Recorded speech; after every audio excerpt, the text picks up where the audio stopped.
this movie, which I appreciated. And no bullhorn, which was cool. I don't know, I feel like Damien has this great ability, I'm gonna talk about you now, Damien. Where he can work at these large scales, but also make the environment feel somehow really, intimate and creative and small. And so, even though this was a very different movie, it was like a similar feeling in that the process stayed the same, although everything else around it changed. Because the first time you guys met, wasn't it actually for this movie? It wasn't for La La Land, right? Yeah, no, that's right. I mean, it was. I'd been trying to get La La Land off the ground for a while, but it wasn't working, and that was around that time that I first read Jim Henson's book about Neil Armstrong and thought of Ryan before having worked with him ever, just sort of knowing him as an actor, and so we met, and I kind of pitched him. Just very broad strokes. There was no script yet or anything, just kind of very broad strokes of the project.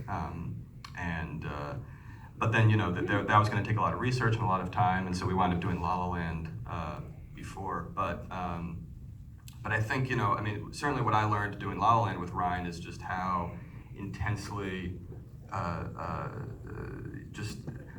actually working with him is like working with another filmmaker. It's like there's this total intense collaboration that lasts all the way from the very beginning of prep and developing the script all the way through post.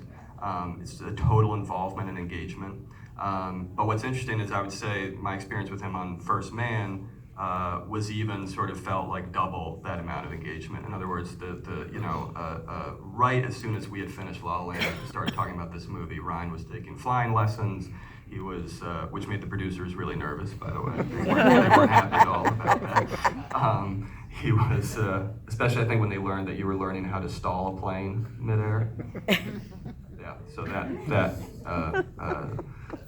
could have been a problem. But and then as he said, he was kind of taking trips, often on his own, just to sort of go sit with families, sit with former astronauts. He went to NASA was generous enough to kind of create kind of a boot camp, space camp sort of environment for Ryan, both in Florida and in Houston, and we just kind of worked side by side. Really, the script changed a lot just via conversations with Ryan and with Josh Singer, the writer, and just different ideas would come to the fore. And I don't know, it's kind of the short answer. It's a way I love to work, where you're constantly discovering. The discovery process never ends. Even when we're shooting, even when you're shooting kind of big technical set pieces, you can still be finding ways to improve things or find new nuances or just find new ideas based on what's happening in the moment.